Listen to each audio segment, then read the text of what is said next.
Melati kuntum tumbuh melata, sayang merbah di pohon cemara. Assalamualaikum, pembuka kata, saya sembah pembuka bicara. Bismillahirrahmanirrahim dan salam sejahtera.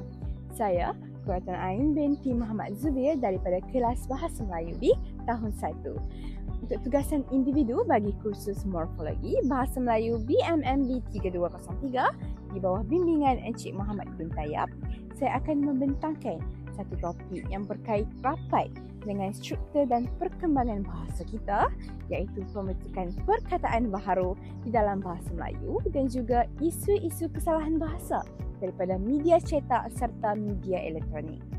Saya percaya bahawa sebagai penutur jati bahasa Melayu, kita memegang peranan yang sangat besar dalam menjaga keaslian dan juga kualiti bahasa kita sendiri.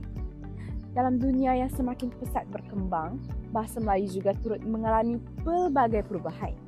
Ada yang positif seperti pembentukan istilah baharu yang sesuai dengan konteks-konteks semasa, dan ada juga yang negatif seperti berlakunya pelbagai kesalahan bahasa yang semakin berleluasa, khususnya dalam media sosial dan juga laman sesawang. Jadi, sepanjang pembentangan ini, saya akan huraikan secara terperinci tentang proses dan pembentukan perkataan dalam bahasa Melayu terlebih dahulu, dan akan diikuti dengan pelbagai isu-isu kesalahan bahasa yang berlaku di sekeliling kita. Dalam bahasa Melayu, proses pembentukan kata merupakan satu aspek yang sangat penting dalam bidang ilmu linguistik, khususnya dalam cabang morfologi.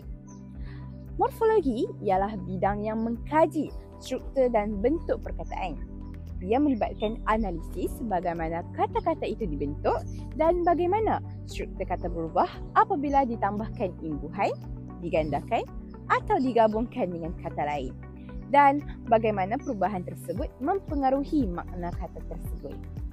Kita boleh katakan bahawa kekayaan kosakata dalam bahasa Melayu amatlah bergantung kepada kemampuan bahasa ini untuk membentuk kata-kata baharu melalui pelbagai proses morfologi. Menurut Nik Safiah Karim 2013, proses pembentukan kata ialah proses yang terlibat dalam penghasilan binaan-binaan perkataan, iaitu bagaimana morfem sebagai unsur perkataan disusun dan dicantumkan untuk membentuk perkataan. Dengan pembentukan kata yang berkesan, bahasa Melayu dapat terus berkembang mengikut arus perubahan zaman. Terutama sekali dalam menghadapi cabaran globalisasi dan perkembangan teknologi komunikasi. Proses pembentukan kata dalam bahasa Melayu boleh dibahagikan kepada beberapa jenis utama. Antaranya ialah kata dasar, proses pengimbuhan, proses penggandaan, proses pemajmukan, proses pemendekan dan juga proses kata baharu melalui peminjaman, iaitu adaptasi kata asing. Yang pertama adalah kata dasar. Apa itu kata dasar? Kata dasar ialah bentuk asal atau bentuk yang belum mengalami sebarang proses morfologi. Ia merupakan unit yang paling asas dalam pembentukan kata. Kata dasar boleh terdiri daripada satu suku kata atau lebih dan biasanya membawa makna yang lengkap. Sebagai contoh, makan, baca, rumah dan cantik. Kata-kata dasar ini boleh berdiri sendiri sebagai kata bebas, tetapi dalam banyak keadaan, kata dasar ini boleh mengalami perubahan apabila diberikan imbuhan atau digabungkan dengan kata lain. Seterusnya adalah pengimbuhan. Pengimbuhan adalah proses penambahan imbuhan kepada kata dasar. dalam bahasa Melayu terdapat 4 jenis imbuhan utama, iaitu awalan, akhiran, apitan dan juga sisipan. Apa itu imbuhan awalan? Awalan ialah imbuhan yang diletakkan di hadapan kata dasar. Ia boleh mengubah makna, kategori kata atau fungsi kata tersebut dalam ayat. Imbuhan awalan ini lazimnya menambah makna atau ciri-ciri tertentu daripada kata dasar yang diberikan. Terdapat pelbagai jenis awalan dalam bahasa Melayu. Antaranya ialah, yang pertama adalah ber, iaitu menunjukkan tindakan atau keadaan yang berterusan atau mempunyai hubungan dengan sesuatu, iaitu berjalan, tindakan berjalan, berbual, tindakan bercakap, berusaha, melakukan sesuatu dengan usaha. Yang seterusnya, menunjukkan tindakan atau proses yang sedang dilakukan. Yang pertama adalah menulis, iaitu tindakan menulis. Yang kedua, menggambar, iaitu tindakan menggambar. Yang ketiga, membaca, iaitu tindakan membaca. Seterusnya adalah imbuhan di.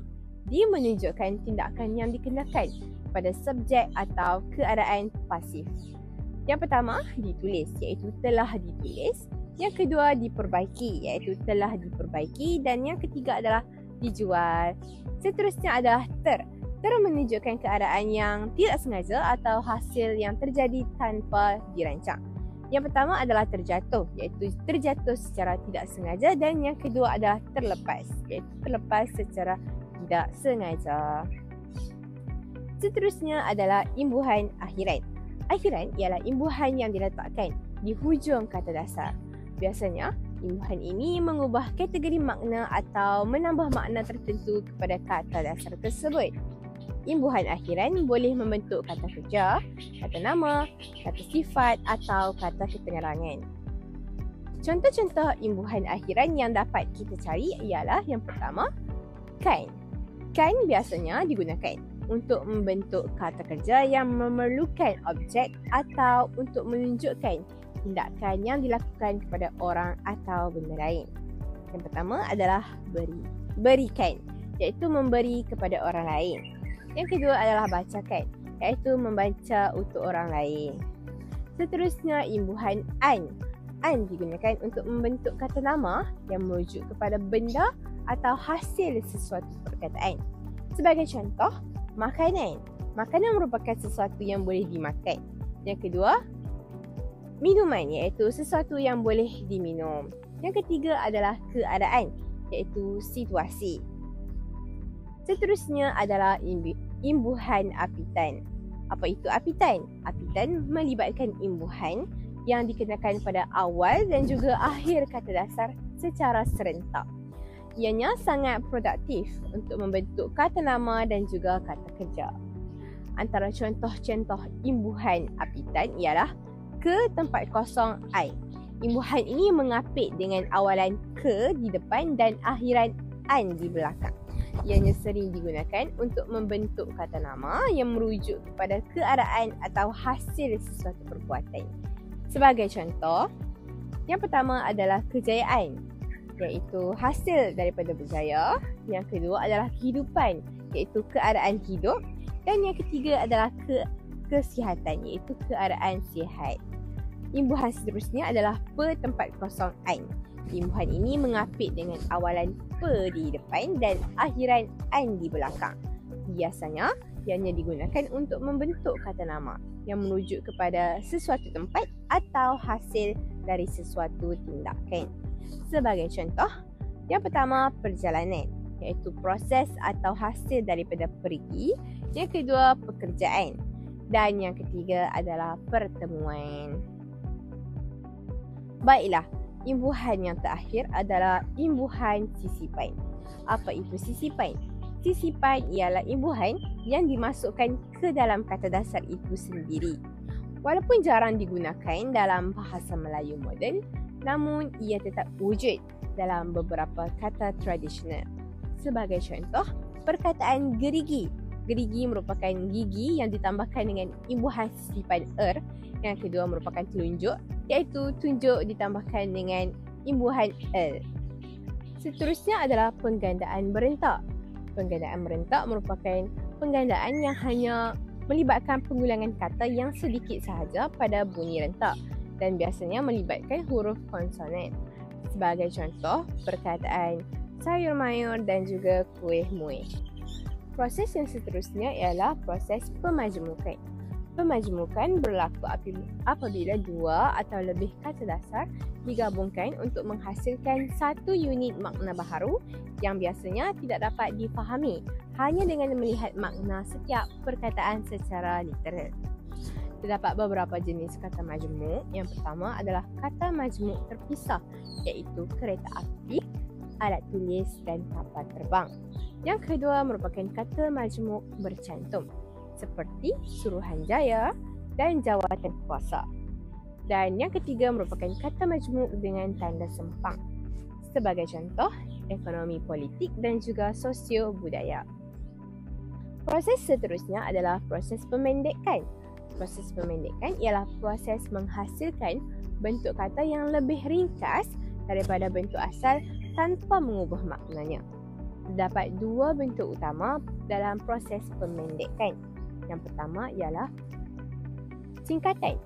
Singkatan merupakan proses di mana hanya beberapa huruf awal diambil daripada satu perkataan. Sebagai contoh, perkataan encik yang menjadi en titik. Yang kedua, perkataan doktor yang menjadi doktor. Dan yang ketiga, perkataan profesor yang dieja sebagai prof. Dan seterusnya merupakan akronim. Apa itu akronim? Akronim merupakan gabungan huruf-huruf awal daripada beberapa perkataan untuk membentuk satu kata baharu. Sebagai contoh, MARA iaitu diambil daripada perkataan Majlis Amanah Rakyat. Yang kedua, SUKMA yang disingkatkan daripada Sukan Malaysia, dan akhir sekali SPM iaitu Sijil Pelajaran Malaysia. Penggunaan akronim ini sangat meluas dalam bahasa pentadbiran, pendidikan dan juga media. Ia memudahkan sebutan dan juga mempercepatkan komunikasi antara manusia. Seterusnya, proses peminjaman. Apa itu proses peminjaman? Proses peminjaman merupakan adaptasi daripada bahasa asing. Bahasa Melayu juga turut membentuk kata melalui proses-proses peminjaman daripada bahasa asing seperti bahasa Inggeris, Arab, Sanskrit dan juga Tamil. Peminjaman ini terbahagi kepada dua, iaitu peminjaman terus, iaitu kata yang digunakan tanpa perubahan.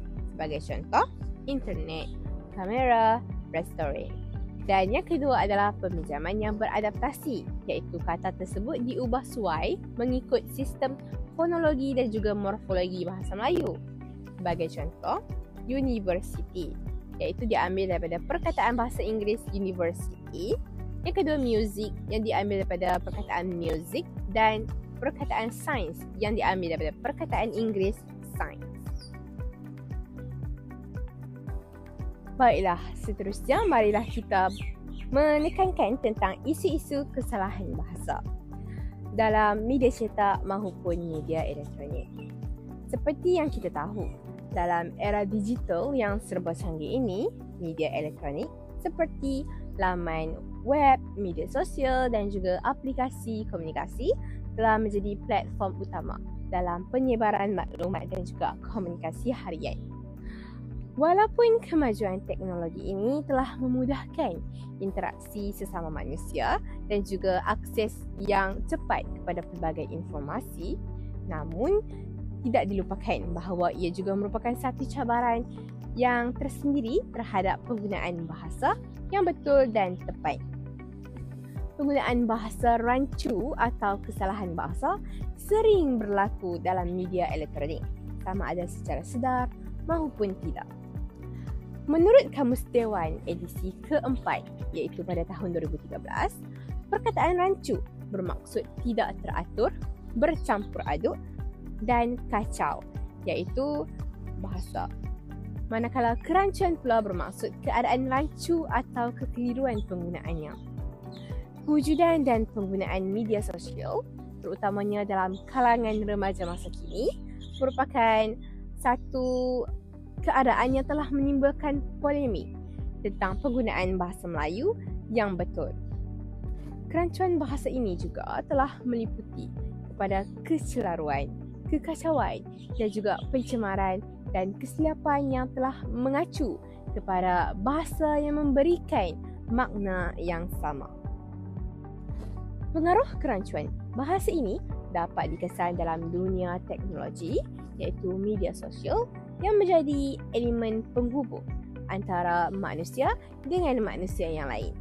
Sebagai contoh media sosial yang sering digunakan pada zaman kini merupakan Facebook, Instagram, Twitter, WhatsApp dan lain-lain.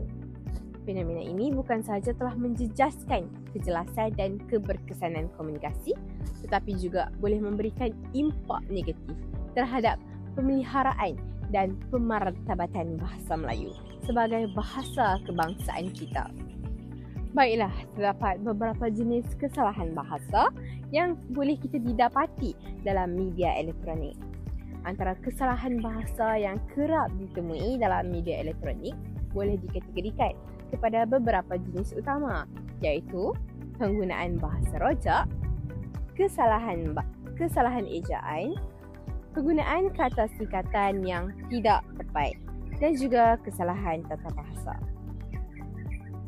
Yang pertama, iaitu penggunaan bahasa rojak. Apa itu bahasa rojak? Bahasa rojak boleh merujuk kepada penggunaan campuran dua atau lebih bahasa dalam satu ayat atau perbualan tanpa mengikut peraturan tata bahasa yang betul. Di Malaysia, fenomena ini sering melibatkan campuran antara bahasa Melayu dan juga bahasa Inggeris. Sebagai contoh kesalahan ialah, saya nak pergi shopping mall petang ni. Apa kesalahan yang boleh kita dapati daripada ayat tersebut? Pengaruh kuat bahasa Inggeris dalam kehidupan seharian iaitu keinginan untuk kelihatan moden ataupun urban dan juga kurangnya kesedaran tentang kepentingan untuk menggunakan bahasa Melayu secara betul. Jadi, pembentulan untuk perkataan tadi ialah saya ingin pergi ke pusat membeli belah petang ini. Jadi, penggunaan bahasa rojak ini boleh menyebabkan kekeliruan dan juga menjejaskan kejelasan komunikasi kita seharian. Selain itu, ia juga dapat mencerminkan kurangnya penghargaan terhadap keindahan dan keunikan bahasa Melayu itu sendiri. Oleh itu, adalah penting untuk kita mengutamakan penggunaan bahasa Melayu yang betul dan tepat dalam komunikasi seharian, terutamanya dalam media elektronik.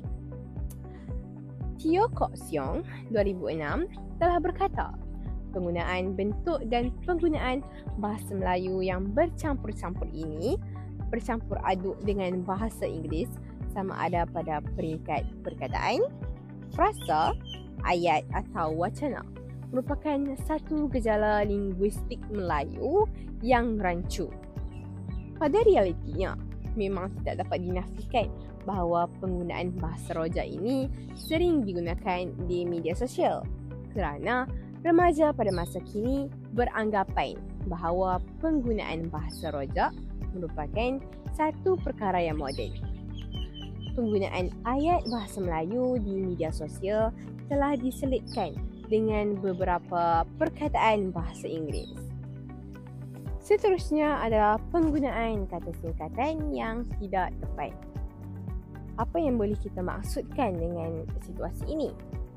Penggunaan kata singkatan ini merujuk kepada pemendekan perkataan ataupun frasa untuk memudahkan dan juga mempercepatkan penulisan atau komunikasi. Namun begitu, penggunaan singkatan yang berlebihan atau tidak standard boleh menjejaskan kejelasan dan juga kefahaman mesej tersebut. Baiklah, antara contoh kesalahan yang dapat kita kenal pasti dalam ayat tersebut adalah saya tak dapat hadir malam ini.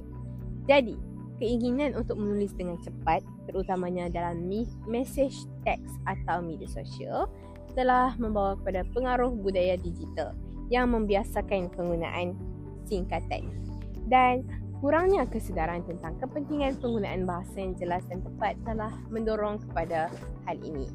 Jadi, pembetulan yang boleh kita buat adalah saya tidak dapat datang malam ini.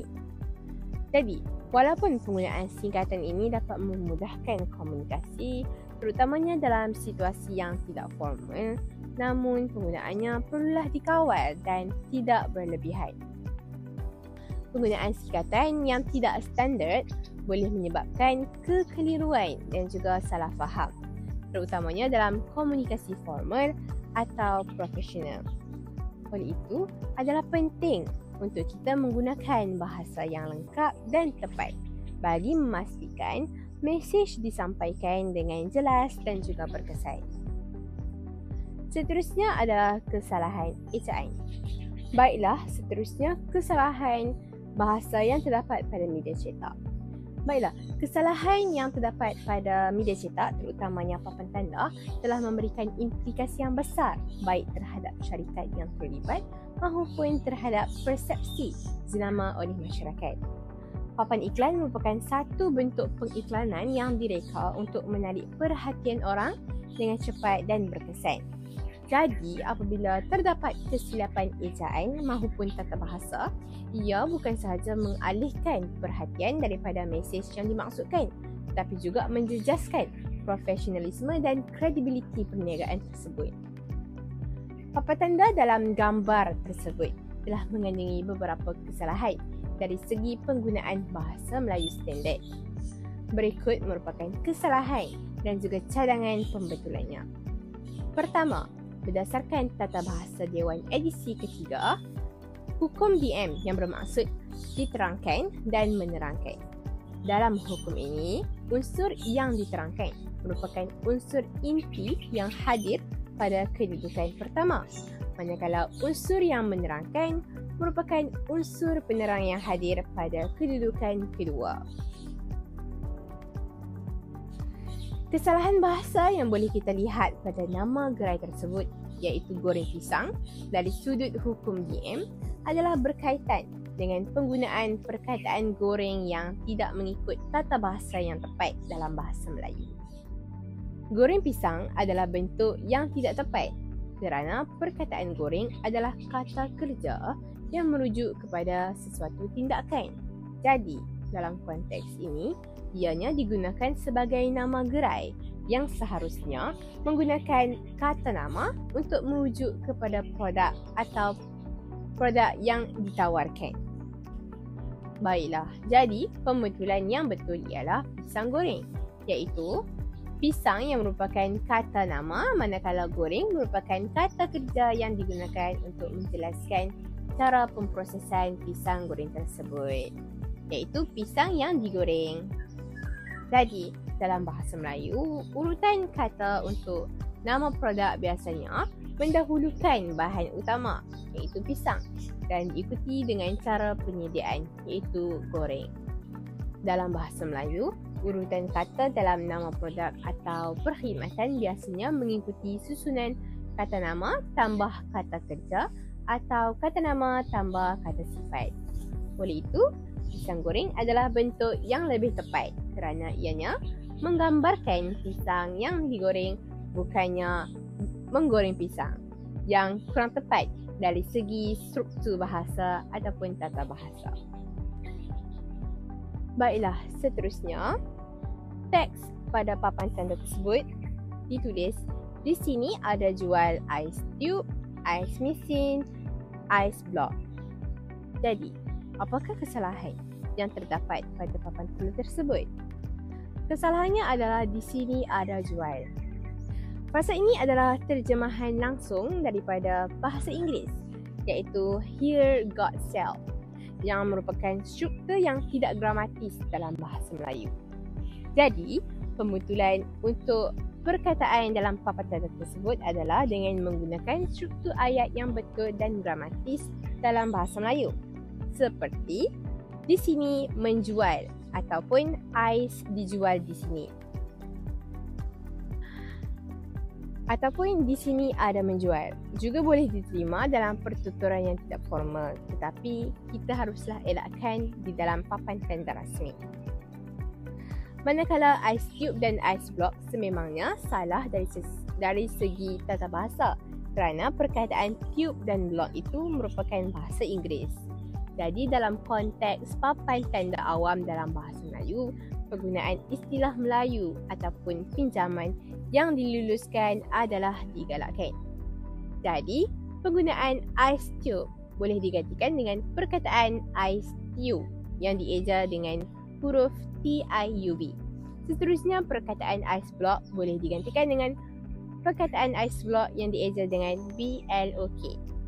Kedua, tube dan block adalah kata pinjaman yang telah dimelayukan dan diterima dalam bahasa Melayu.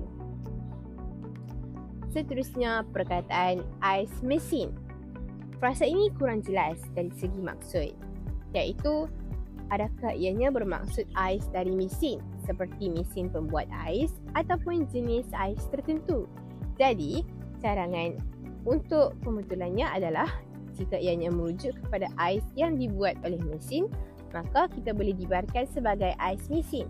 Tetapi, ianya lebih jelas jika kita ditulis sebagai ais daripada mesin ataupun ais mesin automatik mengikut konteks sebenar. Jadi, cadangan teks. Jadi, pembetulan yang lengkap ialah di sini ada menjual ice tube, ice mesin dan ice block. Baiklah, kesalahan yang seterusnya adalah kesalahan pada papan tersebut ialah penggunaan kata didakwah yang tidak tepat dari segi bahasa Melayu yang betul. Kata dakwah ini biasanya merujuk kepada kegiatan menyebarkan agama atau ajaran dan bukan digunakan dalam konteks perundangan atau hukuman. Oleh itu, ayat tersebut tidak sesuai untuk menyatakan bahawa seseorang yang menceroboh akan dikenakan tindakan undang-undang.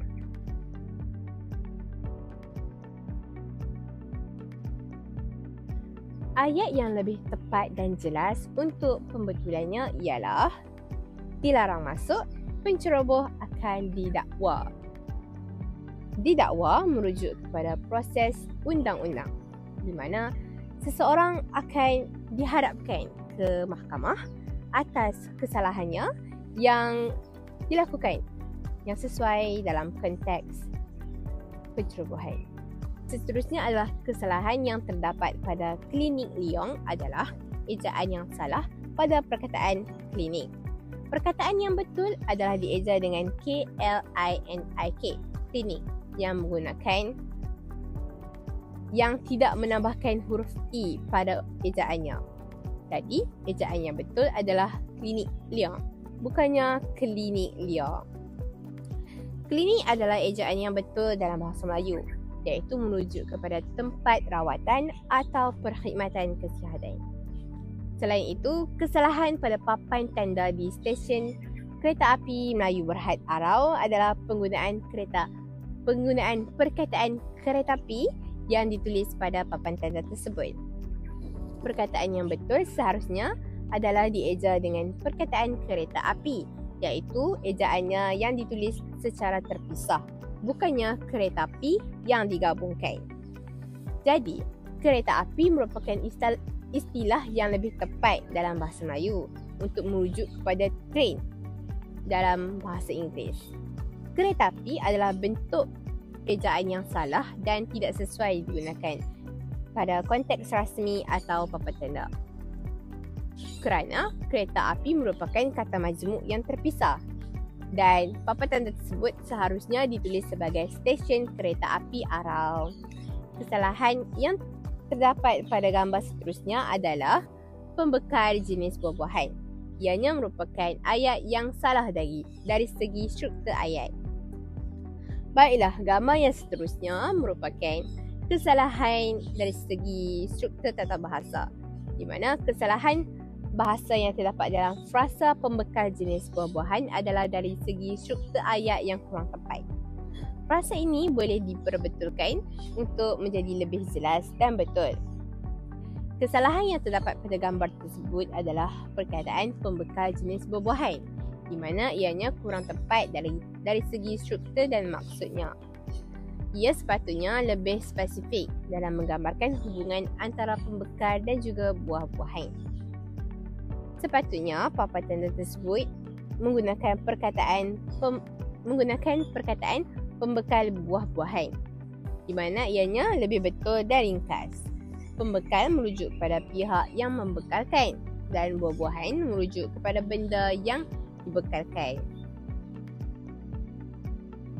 Tidak perlu ada perkataan jenis di situ kerana buah-buahan sudah merujuk kepada pelbagai jenis buah secara umum. Seterusnya, dalam papan tanda ini tertera perkataan tulisan zahir nasi ayam. Walaupun tiada kesalahan ejaan yang ketara, tapi dari sudut struktur dan laras bahasa yang betul, susunan frasa tersebut kurang tepat dan boleh menimbulkan kekeliruan. Hal ini kerana urutan kata nama dalam bahasa Melayu biasanya meletakkan jenis makanan terlebih dahulu, barulah diikuti oleh nama pemilik atau jenama.